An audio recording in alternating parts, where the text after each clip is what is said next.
افضل اسلام.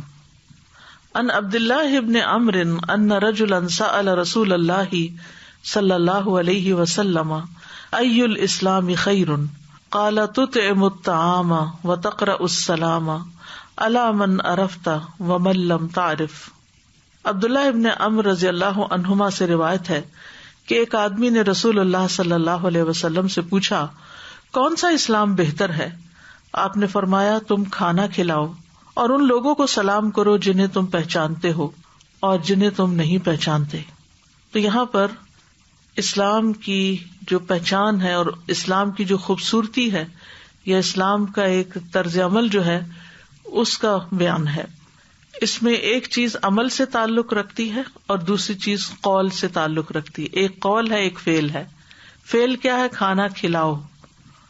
اور قول کیا ہے؟ سلام کرو جس کو تم جانتے اور جس کو تم نہیں جانتے.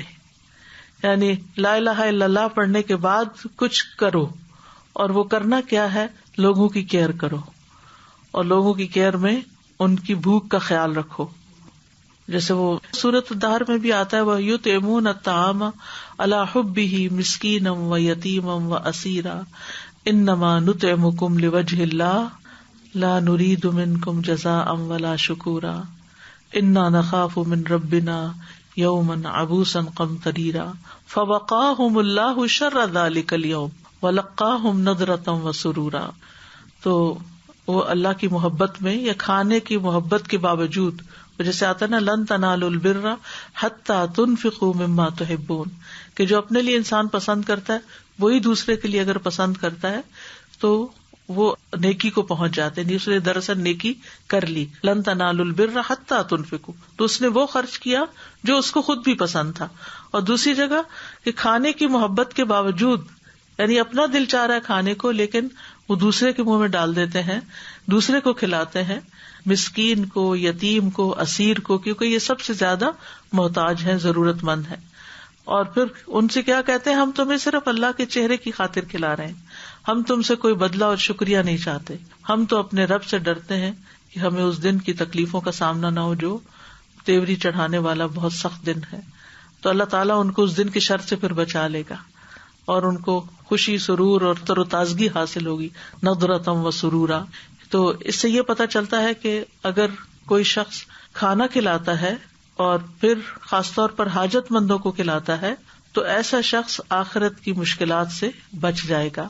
اور اس شخص کا اسلام بھی قابل قبول ہے اور اس کا اسلام بھی بہترین اسلام ہے. کیونکہ بعض اوقات انسان سوچتا ہے نا کہ اللہ کیا کروں کہ جس سے تیری رضا حاصل ہو جائے اور تجھے خوش کر سکوں. تو اس میں یہ پریکٹیکلی یہ بتا دیا گیا. اور دوسرا سلام کرنا جو ہے یہ محبت کو عام کرتا ہے اور آپ کی کیئر ظاہر کرتا ہے کہ آپ دوسرے کو اگنور نہیں کر رہے، بد اخلاق نہیں ہے، بدتمیز نہیں ہے کہ آپ کسی کے پاس سے گزر گئے ہیں اور آپ نے اس کو پوچھا بھی نہیں. تو اس میں جو یہ بات ہوئی ہے نا تطعم الطعام، تم کھانا کھلاؤ، تو اس کا یہ مطلب نہیں کہ صرف یتیم، مسکین، اسیر کو، اس میں کسی کو بھی کھلائیں، چاہے مہمان ہو یا مہمان نہ ہو، ہمسائے ہوں، رشتے دار ہوں، کوئی شادی ہو، کوئی پارٹی ہو، کچھ بھی ہو، یعنی کسی بھی موقع پہ. ہاں اسراف منع ہے، لیکن جب بھی آپ کھلاتے ہیں اور جس کو بھی آپ کھلاتے ہیں وہ سارا اجر و ثواب میں لکھا جاتا ہے اور لوگوں کے اندر اس سے محبت بھی پیدا ہوتی ہے. یعنی جب آپ کسی کو کھانا کھلاتے ہیں تو یہ ایک محبت پیدا کرنے والا عمل ہے. اسی طرح جب آپ سلام کرتے ہیں تو وہ محبت پیدا کرنے والا عمل ہے. ابو زناد کہتے ہیں کہ اس حدیث میں لوگوں کو کھانا کھلا کر اور سلام پھیلا کر ان کی غمخواری کرنے اور ان کے دل جیتنے کی ترغیب دی گئی ہے، کیونکہ ان دونوں سے زیادہ کوئی اور چیز محبت کو کھینچنے والی اور مودت کو جمانے والی نہیں. ایون گھر کے اندر بھی جب ایک عورت پکاتی ہے، شوہر کو کھلاتی ہے تو اس سے باہم محبت پیدا ہوتی ہے. اسی طرح ہمسایوں کے ساتھ شیئر کرنا، دوستوں کے ساتھ فوڈ کو شیئر کرنا، یہ ساری چیزیں محبت پیدا کرنے والی. اور کھانے کا جو لفظ ہے نا، اس میں کھانے والی کوئی بھی چیز شامل ہے. یعنی اس سے مراد صرف پکا ہوا کھانا نہیں ہے، بلکہ کھانا، پانی، جوس، ڈرنک، لسی، دہی، ایون دوا بھی. کیونکہ بعض لوگوں کو کھانا نہیں چاہیے، دوا چاہیے، اور آپ ان کے لیے دوا کیری کرتے ہیں، ایک جگہ سے دوسری جگہ لے جاتے ہیں، تو وہ بھی اس میں شامل ہو جاتا ہے. یہ سورۃ البلد کی آیت ہے. فَلَاقْتَحَمَ الْعَقَبَةَ وَمَا أَدْرَاكَ مَا الْعَقَبَةُ فَكُّ رَقَبَةٍ أَوْ إِطْعَامٌ فِي يَوْمٍ ذِي مَسْغَبَةٍ یتیما ذا مقربہ او مسکینا ذا متربہ. تو اس نے دشوار گزار گھاٹی عبور نہ کی، اور کیا ہے وہ گھاٹی؟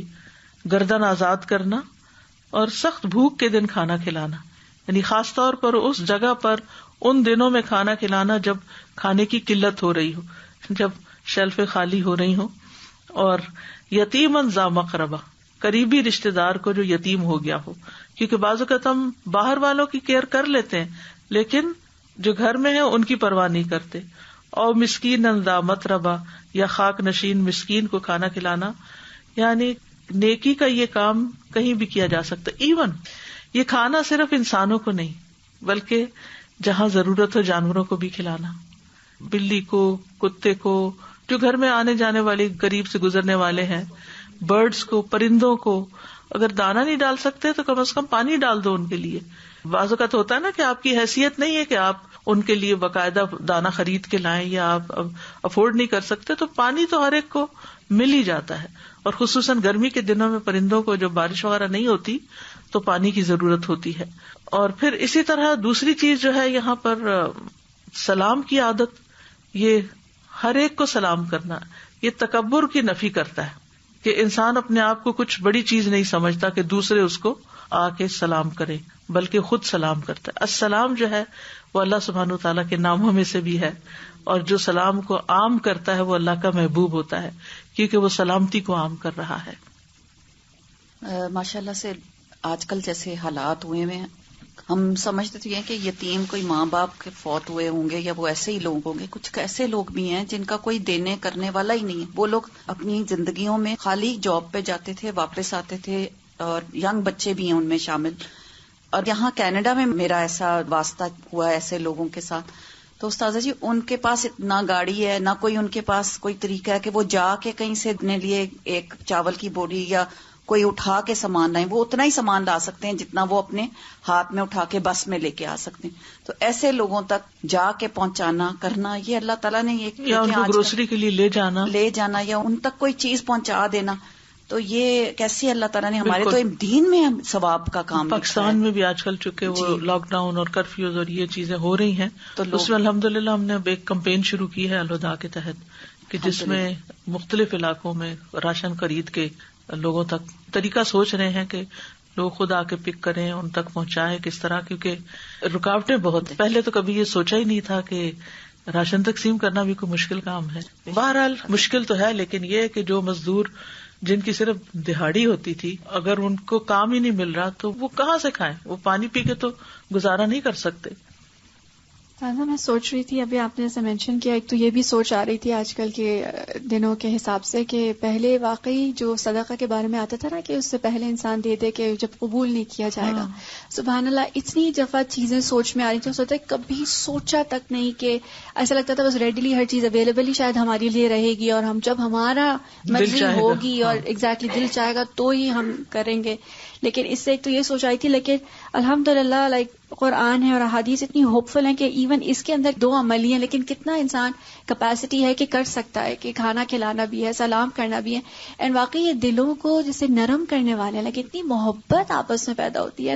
اب جسٹ تھنکنگ کہ اللہ سبحانہ تعالیٰ کیا چاہتے ہیں، لائک سم ہاؤ جیسے کل آپ نے جب شیئر کیا تھا السلام اللہ سبحانہ تعالیٰ کے نام کے بارے میں، اتنا بیوٹیفل تھا کہ اللہ تعالیٰ کا نام ہے اینڈ دین وہ ناؤن نہیں ہے، جی ناؤن نہیں ہے، ایگزیکٹلی اسم نہیں ہے. تو I just thought it's so broad. یعنی اسلام میں اور مسلمانوں کے اندر تو اتنا اللہ سبحانہ تعالیٰ ہم سے کیا ایکسپیکٹ کرتے ہیں کہ ہم انسانوں کے لیے کتنے خیر خواہ. اور آئی تھنک اگر اس کو پچھلی والی حدیث کی یعنی اس میں دیکھا جائے کہ منافق کیسے ہوتے ہیں اور مسلمان یا جو ایمان والے ہوتے ہیں ان کا عمل اور ان کا اخلاق کتنا مختلف ہوتا ہے. And I think it just gives this wholesome feeling کہ آپ خود بھی خوش ہیں، دوسروں کو بھی دینے کے لیے تیار ہیں. اللہ تعالیٰ ہم سب کو واقعی مواقع دیں کاؤنٹلیس، اور توفیق بھی دیں اور دل بھی ہمارے جو ہے نیک رکھیں. استاذہ سلام کے اوپر بہت زبردست لگ رہا تھا کہ سلامتی کسی کو دینا، سلام کرنا، سلامتی کی دعا دینا. تو آج کل جو ڈسٹریس کا حال ہے اور anxiety and depression in the environment, آپ ایٹ لیسٹ لوگوں سے مسافہ تو نہیں کر پا رہے، ہاتھ نہیں ملا رہے یا انہیں پبلکلی نہیں مل رہے، at least you can call them and say سلام اینڈ ٹرائی ٹو ڈو صلہ رحمی، کہ جن لوگوں سے آپ نے کافی عرصے سے بات نہیں کی تھی، کیونکہ اب آپ لاک ڈاؤن میں ہیں، اب آپ گھر پہ ہیں، بہت زیادہ وقت ہے، تو وائی ناٹ جسٹ ہم سلام کے لیے فون کر لیں، سب کی خیریت، سب کو سلامتی کی دعا دے کے بس چھوٹی سی بات کر لیں، بے شک ان کا وقت زیادہ نہ لیں، مگر ایٹ لیسٹ ہم یہ کر سکتے ہیں، اس سے بہت بڑی خیر ہوگی، کتنے لوگوں کا دل نرم ہوگا، خوش ہو جائے گا ان کا دل۔ یہ رشتوں کو جوڑنے کا وقت ہے، بالکل، کہ جن کو ہم سال ہر سال سے مصروفیت کے بہانے میں بات نہیں کرتے، یا پھر زیادہ دن گزر جائے تو ویسے ہی شرم آتی ہے، اتنے دن سے پوچھا نہیں تو اب خیال آ گیا۔ ایگزیکٹلی، یہ ایک اتنا اچھا موقع ہے کہ ہر ایک کی خیریت دریافت کی جائے۔ اور میں نے کل پریکٹیکلی کر کے دیکھا اپنے پاکستان کے اندر، مطلب دور کے ایک رشتے دار تھے، ان کو لکھا تو انہوں نے اتنی مجھے دعائیں سامنے سے لکھی ٹیکسٹ میں کہ تم نے مجھے یاد کیا، اور so like it was so good, اس طرح کرنے سے بہت دلوں کو خوشی ملتی ہے، اور ان کی جو خوشی کا اظہار تھا اس سے مجھے خوشی ملی، بالکل اس سے مجھے بھی بہت خوشی ملی کہ میں نے پورے دن میں کوئی ایسا کام نہیں کیا تھا جس سے مجھے دل میں فیل ہو، like I got the vibes, like happy vibes. کیونکہ عموماً ہم سوچتے ہیں ہم کیا کریں، ابھی لگتا ہے کہ کچھ اور کرنے کو ہے، ابھی کچھ اور کرنا چاہیے، لیکن یہ چھوٹی چھوٹی نیکیاں ہیں، یعنی اس کے لیے کھانا مثلاً آپ خود بھی کھاتے ہیں تو جب خود کھائے تو کسی اور کا بھی سوچ لیں، اسی طرح آپ باقی بھی کوئی پاس ہے یا کچھ، تو آپ کا کیا گھستا ہے ایک سلام کرنے میں، یعنی کہ کوئی بہت بڑی ایفرٹ نہیں لگانی پڑتی، لیکن اس کے جو نتائج ہیں اور اس کے جو اثرات ہیں وہ بہت گہرے ہیں، بہت دور رس ہیں۔ Saza, I just wanted to share that morning I was listening to short, clip, and about finding the opportunity in this time, that how you can actually do so much more. We just have to have this mindset, inshallah, because if we are not defeated from here, then inshallah there are still countless opportunities for us to, attain and, take advantage of. So Sheikh Umar Sulaiman, actually, he was giving this, kind of example that when Prophet sallallahu alaihi wasallam passed away, that was the ultimate kind of distressful time on the ummah, like before, after, whenever, right? And at that time, if you can just imagine what companions radiallahu anhum were feeling, like we are just looking at the Masjid an-Nabawi, like the picture or the video, and we are feeling distressed that, oh my God, what is happening, right? But they actually saw the Prophet sallallahu alaihi wasallam not being able to be there, to stand, to give speech, to give, to lead the salah. And then he was saying that, but what did Ibn Abbas radiallahu anhu did? Like he was so young companion, and he barely got to spend like hardly 3 years in the company of the Prophet sallallahu alaihi wasallam. And what he did was that he saw that so many companions come in, even the senior ones, because they came in when they heard the news of the passing of the Prophet sallallahu alaihi wasallam. And when they came, he said, this is the opportunity, because what I was not able to get because of my age or because of the distance, I can actually get this knowledge from them. And he used to sit hours in front of their houses, and just to get that hadith, and we know what is the virtue of Ibn Abbas radiallahu anhu. And that's what he was saying, that try to look for the opportunity which no one else is trying to, maybe their mind is not going there, but we can. So this is just the mindset. Just have this, and this is the sunnah of the Prophet sallallahu alaihi wasallam, always having this positive mindset. And I was just thinking a couple of days before that in the midst of all this, Prophet sallallahu alaihi wasallam said that even if you witness, the coming of the hour, plant the tree that you're trying to plant. And I was like, Subhanallah, this is our religion. I used to think, I don't know when this is going to happen. I never actualized this kind of situation. But with this happening, I'm like, this is what it is. In the midst of all this, that's what we have to be doing. بالکل Subhanallah. اور قرآن و سنت سے ہمیں یہ پتہ چلتا ہے کہ جو کھانا نہیں کھلاتے ان کی مذمت بھی ہے، جہنم میں لے جانے والے کام، جہاں جنت میں لے جانے والے کاموں میں کھانا کھلانا ہے، وہاں جہنم میں لے جانے والے کاموں میں کیا ہے؟ جنت والے جہنم والوں سے پوچھیں گے، ما سلککم فی سقر، تمہیں جہنم میں کیا چیز لے گئی؟ قالوا لم نک من المصلین ولم نک نطعم المسکین، کہ ہم نماز نہیں پڑھتے تھے اور ہم مسکین کو کھانا نہیں کھلاتے تھے. یعنی ایسا نہیں کہ صرف کھلا دینا ہی فائدے کی چیز ہے اور اگر نہ کھلائے تو کوئی بات نہیں کہ نہ کھلانے پر اللہ کی ناراضگی بھی ہے. ارأیت الذی یکذب بالدین فذلک الذی یدعو الیتیم ولا یحض علی طعام المسکین. تو اس سے بھی پتہ چلتا ہے کہ صرف خود ہی نہیں کھلانا بلکہ دوسروں کو بھی ترغیب دینی ہے کہ وہ بھی کھلائیں تاکہ کوئی بھوکا نہ رہے. اور وہ باغ والوں کا قصہ جو سورۃ القلم میں آتا ہے، جن کا باغ جل گیا تھا، ان کے باغ یعنی دنیا کے نقصان کی بھی وجہ کیا تھی؟ کیونکہ انہوں نے قسمیں کھائی تھی. اذ اقسموا لیسرمنها مصبحین، کہ قسمیں کھائی تھی کہ صبح صبح ہم باغ کو کاٹ لیں گے. ولا یستثنون، اور وہ کوئی بھی استثناء نہیں کر رہے تھے. فطاف علیہا طائف من ربک وہم نائمون، سوتے سوتے ان کے ایک ایسی بلا آفت آ کے پھر گئی. فاصبحت کالصریم، تو صبح کے وقت وہ باغ کٹی ہوئی کھیتی کی طرح ہو گیا. یعنی یوں لگا کہ جیسے کوئی آیا ہے اور باغ کو کاٹ کے اس نے ختم کر دیا اور اس کے پھل بھی سارے ختم کر دیے. تو یہ انہوں نے صرف قسمیں کھائی تھی، صرف سوچا ہی تھا کہ جس کے نتیجے میں ان کے ساتھ یہ گزری. تو بعض اوقات زندگی میں جب کوئی نقصان ہو تو انسان کو ضرور سوچنا چاہیے کہ کہاں اس سے کوتاہی ہوئی، کہاں کوئی غلطی ہوئی. کیونکہ جب ہم غلطی کر رہے ہوتے ہیں نا تو اس وقت یا تو ہمارے اوپر غفلت چھائی ہوتی ہے یا ہمارے اوپر کوئی خواہش چھائی بھی ہوتی ہے جو ہمیں اندھا کر دیتی ہے اور ہم غلطی کر جاتے ہیں اور پھر کر کے بھی بھول جاتے ہیں، توبہ بھی نہیں کرتے. لیکن جب کوئی تکلیف آتی ہے تو پھر اس وقت ہمیں خیال آتا ہے کہ لگتا ہے کہ کچھ ہوا ہے ہم سے. تو ایسے تمام مواقع دیکھے. بلکہ جیسے آج کل بہت سبھی لوگ گھروں میں ہیں، مرد بھی خواتین بھی، تو ضرور مل بیٹھ کے ایک خاندان کی سطح پر انسان کو سوچنا چاہیے اپنے سارے آس پاس کے لوگوں کے بارے میں، رشتہ داروں کے بارے میں، اوروں کے بارے میں، کہ کہاں کہاں کون ضرورت مند ہے اور کس کی کہاں کیا مدد کی جا سکتی ہے.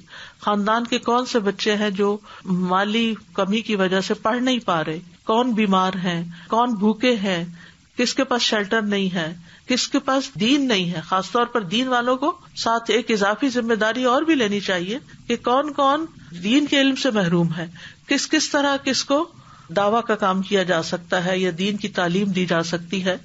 تو بہرحال ہمارے دین نے ہمیں کھانا کھلانے کی تلقین بارہا کی ہے.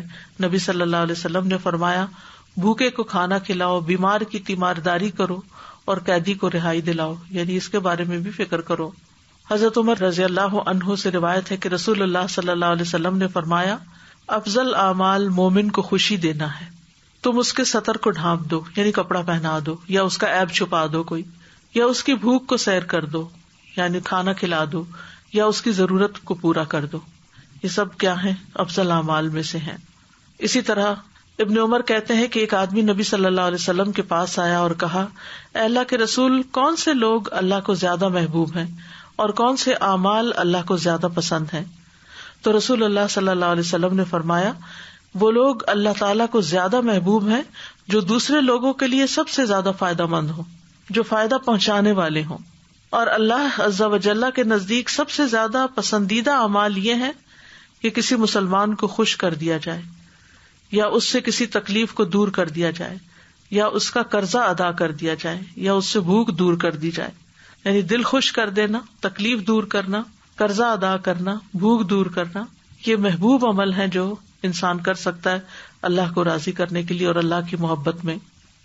حمزہ بن صہیب اپنے والد سے روایت کرتے ہیں، وہ کہتے ہیں کہ عمر رضی اللہ عنہ نے صہیب سے کہا تم اچھے آدمی ہو، کاش تم میں 3 نامناسب صفات نہ ہوتی. صہیب کہنے لگے وہ کون سی ہیں؟ حضرت عمر نے کہا کہ تم نے کنیت رکھی ہوئی حالانکہ تمہاری اولاد نہیں، تم عربوں کی طرف منسوب ہو حالانکہ تم رومی ہو، اور تم کھانا کھلانے میں اسراف سے کام لیتے ہو. صہیب رضی اللہ عنہ نے کہا کہ آپ کا یہ اعتراض کہ میں نے کنیت رکھی ہوئی ہے حالانکہ میرا کوئی لڑکا نہیں، تو اس کا جواب یہ ہے کہ رسول اللہ صلی اللہ علیہ وسلم نے خود میری کنیت ابو یحییٰ رکھی تھی. آپ کا دوسرا اعتراض کہ میں اپنے آپ کو عربوں کی طرف منسوب کرتا ہوں حالانکہ میں ان میں سے نہیں، میں رومی ہوں، تو اس کا جواب یہ ہے کہ میں قبیلہ نمر بن قاصد سے ہوں. رومیوں نے مجھے موصل سے قید کر لیا تھا، میں اس وقت نوجوان تھا اور اپنا نسب پہچانتا تھا، یعنی میں اصلاً عرب ہوں. پھر وہ چلے گئے روم کی طرف. تو پھر اور آپ کو یہ اعتراض کہ میں کھانا کھلانے میں اسراف کرتا ہوں، تو میں نے خود رسول اللہ صلی اللہ علیہ وسلم کو فرماتے ہوئے سنا کہ تم میں سے بہترین ہے وہ شخص جو کھانا کھلائے. اور اللہ سبحانہ وتعالیٰ کھانے کے ایک لقمے کو بھی کس طرح پالتے ہیں، کتنی خوبصورت. یعنی کہ ہم عام طور پر جب کھلا رہے ہوتے ہیں یا اہتمام کر رہے ہوتے ہیں ایون گھر والوں کا، اب یہ جو ہے نا کھانا کھلاؤ، اپنے بچے کو بھی کھلانا، ماں اپنے بچے کو دودھ پلاتی ہے یا پکاتی ہے یا کھلاتی ہے تو یہ سب اس میں شامل ہو جاتا ہے. اور اس سے وہ کھانا پکانے کی جو مشقت ہے وہ دور ہو جاتی ہے جب انسان اتنا بڑا اجر اور ریوارڈ سنتا ہے. رسول اللہ صلی اللہ علیہ وسلم نے فرمایا بے شک اللہ تم میں سے ایک کی کھجور اور لقمے کو اس طرح بڑھاتا اور پھلاتا ہے جیسے تم میں سے کوئی آدمی اپنے گھوڑے کے بچھیرے کو بڑھاتا پھلاتا ہے یہاں تک کہ وہ احد پہاڑ کے برابر ہو جاتا ہے. اسی طرح ہانی بن یزید کہتے ہیں کہ میں نے کہا اللہ کے رسول کون سی چیز جنت کو واجب کرتی ہے؟ آپ نے فرمایا تم عمدہ کلام کرو اور کھانا کھلانے کو لازم پکڑ لو. پھر اسی طرح جنت کے درجات بلند کرنے والی 3 چیزیں ہیں. نمبر 1 کھانا کھلانا، سلام پھیلانا، رات کے وقت جب سو رہے ہو لوگ تو نماز پڑھنا، اور پھر یہ کہ ہر تر جگر والے کو کھلانے پلانے کا اجر ہے. ہر تر جگر والا، ہر تر جگر والا مطلب کیا ہے کہ لیونگ بینگ، یعنی انسان ہو، چڑیا ہو، پرندے ہو، کوئی بھی مخلوق ہو. عبداللہ ابن عمر رضی اللہ عنہ سے مروی ہے کہ ایک شخص رسول اللہ صلی اللہ علیہ وسلم کی خدمت میں حاضر ہوا اور عرض کیا کہ میں اپنے حوض میں پانی کھینچ رہا ہوتا ہوں، یہاں تک کہ جب میں اسے اپنے اونٹ کے لیے بھر لیتا ہوں تو کسی اور کا اونٹ آ جاتا ہے، میں اسے بھی پانی پلا دیتا ہوں، تو کیا ایسا کرنے سے مجھے کچھ اجر ملے گا؟ آپ نے فرمایا ہر پیاسی جان کے ساتھ ہمدردی کرنے میں اجر ہے، یعنی چاہے کسی کا اونٹ ہو یا اپنا ہو، کیونکہ بعض اوقات انسان کہتے ہیں نا کہ میں نے تو اپنی ذمہ داری پوری کر لی، اپنا فرض پورا کر لیا، مائی جاب ڈن، لیکن یہ کہ اس سے ایکسٹرا کرنا جو ہے وہ انسان کے ایکسٹرا درجے بھی بڑھانے کا باعث بنتا ہے. اسی طرح جنت کے خوبصورت گھروں کا وعدہ ہے اس شخص کے لیے جو کھانا کھلائے. رسول اللہ صلی اللہ علیہ وسلم نے فرمایا بے شک جنت میں ایک منزل ایسی ہے جس کا اندر اس کے باہر اور اس کا باہر اس کے اندر سے نظر آتا ہے. ابو موسیٰ اشعری نے پوچھا اللہ کے رسول وہ کس شخص کو ملے گی؟ آپ نے فرمایا جو گفتگو میں نرمی کرے، کھانا کھلائے اور رات کو جب لوگ سو رہے ہوں تو اللہ کے لیے قیام کرے، یعنی ایک طرف اللہ کا حق ادا کرے، دوسری طرف آرام سے بات کرے اور تیسری طرف کھانا کھلائے. اور جہاں تک سلام کا تعلق ہے تو سلام اللہ کے ناموں میں سے ایک نام ہے، اس نام کو عام کرنا چاہیے، یعنی جب ہم السلام کہتے ہیں تو ایک طرح سے ہم اللہ کا نام بھی لے رہے ہوتے ہیں. رسول اللہ صلی اللہ علیہ وسلم نے فرمایا بے شک سلام اللہ تعالیٰ کے ناموں میں سے ایک نام ہے جسے اس نے زمین میں رکھا، تم سلام کو آپس میں پھیلاؤ. تو الحمدللہ مومن کی جو گفتگو ہوتی ہے اس کے آغاز میں ہی سلام ہوتا ہے، اور نیکیاں بڑھانے کا باعث ہے. اگر السلام علیکم کہیں گے تو 10 نیکیاں، ورحمت اللہ کا اضافہ ہو تو 20 نیکیاں، برکاتہ ہو تو پھر 30 نیکیاں. اور سلام آپس میں محبت بڑھانے کا ذریعہ ہے. جس گھر میں آپس میں لڑائی جھگڑا ہو، جس ہسبینڈ وائف میں لڑائی جھگڑا ہو، جس رشتے کے ساتھ، جس انسان کے ساتھ ہم کہتے ہیں اس کے ساتھ میری نہیں بنتی، تو اگر آپ سلام کرنا شروع کر دیں گے تو سلامتی کی دعا دیتے دیتے اس کے اندر بھی تبدیلی آ جائے گی اور اس کے دل میں بھی فرق پڑے گا اور تعلقات بھی ٹھیک ہو جائیں گے. کیونکہ سلام جو ہے اس میں کیئر بھی ہے، اس میں دعا بھی ہے، اس میں دوسرے کا علاج بھی ہے اور محبت بھی عام ہوتی ہے. رسول اللہ صلی اللہ علیہ وسلم نے فرمایا سلام پھیلاؤ تم سلامت رہو گے، یعنی پھر آپس میں نفرتیں نہیں ہوں گی، ایک دوسرے کے ساتھ ناراضگیاں نہیں ہوں گی، ایک دوسرے سے انسان کا تعلق اچھا ہوگا. آپ صلی اللہ علیہ وسلم نے فرمایا تم جنت میں داخل نہیں ہو سکو گے جب تک ایمان نہ لاؤ، اور تم ایمان نہیں لا سکتے جب تک آپس میں محبت نہ کرو.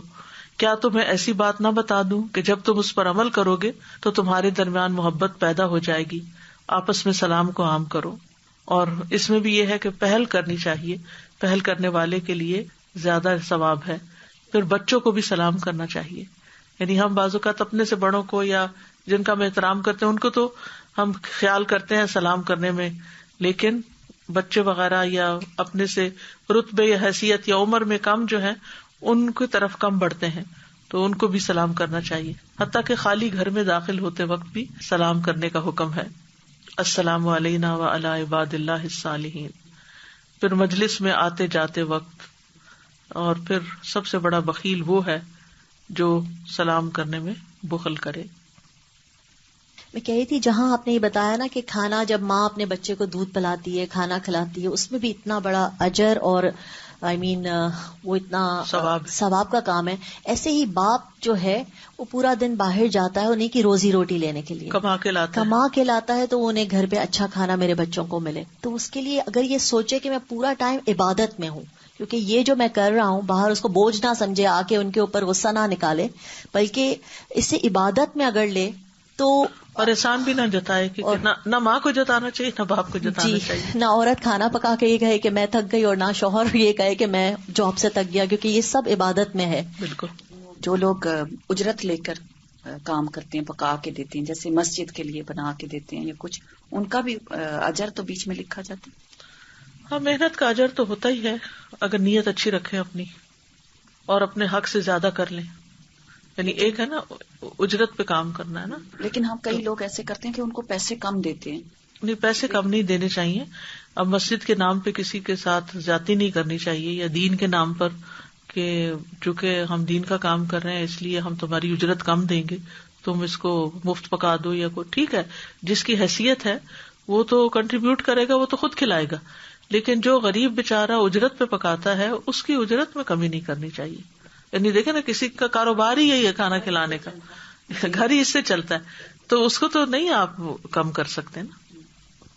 استاذہ جی، مجھے دو باتیں یاد آ رہی تھی. ایک تو وہ پیاسے کتے کا جو واقعہ تھا، جی ہاں، اور دوسرا وہ جو حضرت موسیٰ علیہ السلام نے وہ لڑکیوں کے جانوروں کو پانی پلا دیا تھا اور اللہ تعالیٰ نے پھر کیسے راستے کھولے. تو کوئی نیکی جو بہت چھوٹی سی تھی. سبحان اللہ، بہت ہی اچھے آپ نے واقعات یاد کرا دیے کہ پیاسے کتے کو پانی پلا دیا، اور اس کے لیے حالانکہ وہ جسے کہتے ہیں کہ معاشرے کا ایک انتہائی گناہگار شخص، اس کی بخشش ہوگی اور اس کے لیے جنت واجب ہو گئی. اور دوسری طرف موسیٰ علیہ السلام کے لیے کتنی خیر کے دروازے کھل گئے. ہم بعض اوقات ہاتھ پہ ہاتھ رکھ کے انتظار کرتے رہتے ہیں کہ ہمارے حالات بدل جائیں، لیکن جو کام ہم کر سکتے ہیں اپنے طور پر وہ نہیں کرتے. ہم آگے نہیں بڑھتے، ہم انیشیٹو نہیں لیتے. سازا میں تو اس پہ اسٹک ہو گئی، وہ ابن عمر رضی اللہ عنہ اور جو صہیب رضی اللہ عنہ کی جو آپس میں انٹریکشن پہ. آئی واز جسٹ تھنکنگ کہ دونوں ہمارے لیے اتنے بلاوڈ ہیں اور صحابہ ہیں، لیکن جسٹ ان کا آپس میں جو کیسا بیوٹیفل ایک وہ ہے. مجھے یاد آ رہا تھا کہ ابن عمر واللہ عالم صاحب، لیکن ایک جو سنسیئرٹی یا لک آؤٹ کرنا ہے اپنے فیلو جیسے اپنے جو ہے ان کے لیے کمپینینس کے لیے، کہ نبی صلی اللہ علیہ وسلم نے بھی ان کے بارے میں یہی کہا تھا نا کہ ابن عمر کتنا اچھا ہے، اگر بس وہ یہ کریں لائک تہجد کے بارے میں ان کو موٹیویٹ کرنے کے لیے. اینڈ دین مجھے بالکل آلموسٹ ویسے ہی اسٹائل لگا ان کا بولنے کے لیے ان کے بارے میں، صہیب رضی اللہ عنہ کے.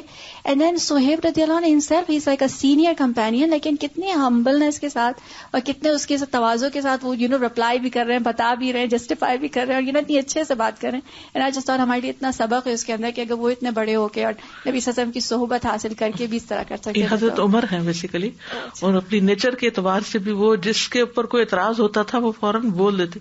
صحابہ کی یعنی یہ عجب شان ہے کہ دل میں نہیں رکھتے تھے نا. ہم لوگ اگر کسی کی کوئی بات ٹھیک نہیں لگی نا تو ہم اس وسوسے کو دل میں پال لیں گے، پھر کچھ اور تلاش کر لیں گے، پھر کچھ اور، پھر اس کو اسٹیمپ کر دیں گے کہ یہ تو شخص ہے ہی خراب، پھر اسے اپنا معاملہ بگاڑ لیں گے. اور دوسرے غریب کو پتا بھی نہیں ہوتا کہ اس نے کیا کیا، اور پھر وہ پوچھے بھی کہ تمہیں کیا ہے، تم اس طرح مجھ سے دور دور کیوں ہو، تو اس کا بھی کوئی بہانہ جھوٹ ایک اور بول دیں گے، یعنی یا پھر ایسا ریئیکشن کریں گے کہ وہ حیران پریشان ہوگا کہ آپ کو ہوا کیا ہے. اور بچوں کے ساتھ بھی ہم یہی کرتے ہیں، چھوٹی چھوٹی غلط فہمیاں، یہ کیا یہ کیا یہ کیا، ان کی کیا سوچ ہے یا ان کے پارٹ پر کیا ہے تو وہ نہیں دیکھتے. یہی اخلاق اور یہی کردار ہونا چاہیے. اس سے محبتیں کم نہیں ہوتی. اگر دل میں کوئی کوشچن ہے، کوئی غلط فہمی ہے تو اس کو دور کر لینا چاہیے. اگلی حدیث بھی سلام سے متعلق ہے. سلام کے آداب. عن ابی ہریرہ عن النبی صلی اللہ علیہ وسلم قال یسلم الصغیر علی الکبیر والمار علی القاعد والقلیل علی الکثیر. ابو ہریرہ رضی اللہ عنہ نبی کریم صلی اللہ علیہ وسلم سے روایت کرتے ہیں، آپ صلی اللہ علیہ وسلم نے فرمایا، چھوٹا بڑے کو، چلنے والا بیٹھنے والے کو، اور چھوٹی جماعت بڑی جماعت کو سلام کرنے میں پہل کرے. تو اس کی کیا حکمت ہے؟ اصل میں چھوٹے کے اوپر لازم ہے کہ بڑے کا احترام کرے، بڑے کی تعظیم کرے اور اس کے سامنے تواضع اختیار کرے، اس کو اچھے لقب سے، اچھے نام سے پکارے، سلام میں پہل کرے. اسی طرح جو چھوٹی جماعت ہے اس کے لیے ضروری ہے کہ وہ بڑی جماعت کو سلام کرے. اور پھر گزرنے والا سلام کرنے میں اس لیے پہل کرے گا کہ جو بیٹھا ہوا ہے اس کو جب وہ سلام کرے گا تو وہ ایک طرح سے عاجزی اور انکساری کا اظہار کرے گا. اور ویسے بھی بعض اوقات یہ کہ کوئی ادھر منہ کر کے بیٹھا ہوا ہے تو گزرنے والے کو پتا چلے گا، بیٹھے ہوئے کو شاید پتا بھی نہ چلے کہ کون گزرا ہے، اور سوار بھی اسی لیے سلام میں پہل کرے گا کہ اس کے اندر کوئی تکبر نہ آ جائے کہ میرے پاس تو گاڑی ہے اور یہ پیدل جا رہا ہے، اور تو یہ بھی ایک تواضع کی بات ہے. خلاصہ ساری حدیث کا یہی بنتا ہے کہ جو شخص مرتبے میں کسی بھی طرح کم درجے کا ہو، چاہے عمر میں کم ہے، چاہے پوزیشن کے اعتبار سے، وہ افضل درجے کو سلام کرنے میں پہل کرے. جابر کہتے ہیں سوار پیدل کو سلام کرے، پیدل بیٹھے ہوئے کو، اور دو چلنے والوں میں سے جو پہلے سلام کرے وہی افضل ہے. پھر اسی طرح انس بن مالک کہتے ہیں کہ وہ بچوں کے پاس سے گزرے تو انہیں سلام کیا. اس کا یہ مطلب نہیں کہ ہمیشہ انتظار کرے کہ بچے کریں، بچوں کو سکھانے کے لیے، تعلیم دینے کے لیے پہلے سلام کر لیا جائے. اور انہوں نے کہا کہ نبی صلی اللہ علیہ وسلم کا یہی طرز عمل تھا کہ وہ بچوں کو سلام میں پہل کرتے تھے. پھر اسی طرح گھر سے نکلتے وقت سلام کر کے نکلا جائے، گھر میں داخل ہوتے وقت سلام کرنا چاہیے، خالی گھر میں بھی سلام کرنا چاہیے. پھر اسی طرح اگر کوئی شخص سو رہا ہو تو ہلکی آواز میں سلام کیا جائے، کہ اگر وہ صرف آنکھیں بند کیے ہوئے ہے تو جواب دے دے، اور اگر واقعی سو رہا ہے تو ڈسٹرب نہ ہو. مقداد کہتے ہیں کہ نبی صلی اللہ علیہ وسلم رات کو آتے تھے تو اس طرح سلام کرتے تھے کہ سونے والا جاگ نہ جائے اور جاگنے والا سن لے. پھر اسی طرح یہ ہے کہ ہر بار ملاقات پہ سلام کیا جائے. مثلاً آپ آئے ہیں، یہاں بیٹھے ہیں، سلام کیا ہے، اٹھ کے باہر نکل گئے ہیں، باہر نکلتے ہوئے پھر کہیں ملاقات ہو جاتی ہے تو دوبارہ سلام کیا. یہ نہیں کہ وہ میں نے صبح کیا تھا نا سلام، تو صبح والا کافی نہیں ہے. صحابہ تو اگر بیچ میں درخت آ جاتا تھا اور پھر ایک دوسرے کے سامنے آتے، وہاں ملتے تو پھر سلام کرتے. اللہ سبحانہ وتعالی ہم سب کو اپنی سلامتی سے نوازے اور ہمارے اندر اچھے اخلاق اور آداب پیدا کر دے. وآخر دعوانا ان الحمد للہ رب العالمین. سبحانک اللہم وبحمدک، اشہد ان لا الہ الا انت، استغفرک واتوب الیک. السلام علیکم ورحمۃ اللہ وبرکاتہ.